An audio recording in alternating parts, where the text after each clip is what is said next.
Disaster in progress right now. Search and recovery teams are making their way through more Maui neighborhoods looking for victims. 111 people have been confirmed dead so far, but unfortunately more are expected to be found in the burned rubble here. KCAL's Jeff Nguyen has been there for the past week and joins us now with a look at how the community is coming together. Jeff.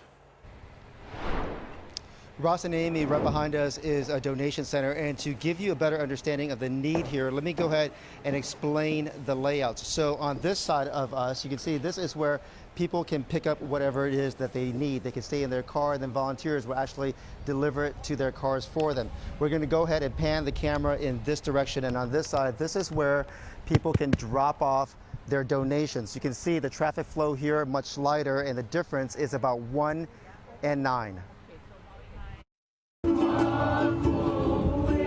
You may not know the lyrics, but the emotions are unmistakable.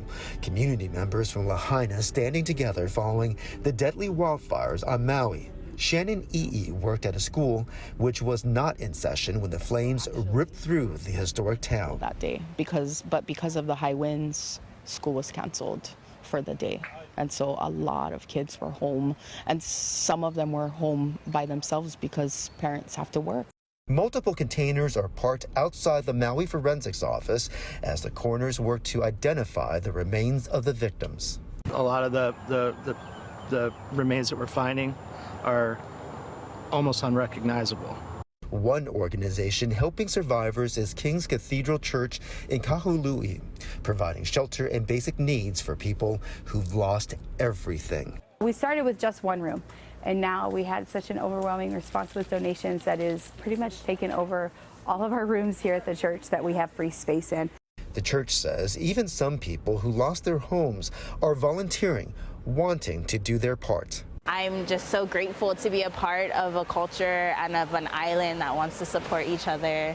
For many Lahaina residents, the trauma of what happened is just starting to sink in. A lot of us haven't even had time to grieve. I mean, we're just slowly getting out of the survivor mode.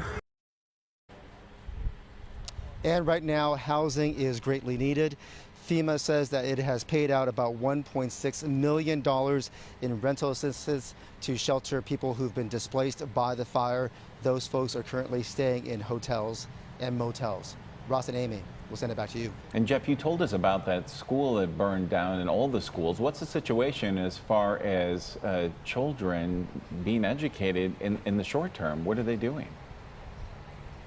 Yeah, Ross, great question. So a number of schools are still operable. The ones that are able to move forward are going to do so and welcome students back beginning on Monday.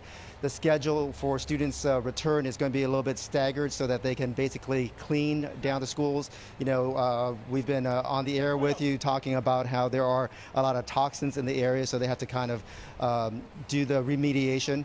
I'm being told to wrap, so let me go ahead and send it back to you. All right, Jeff Nguyen live in Maui. Thank you.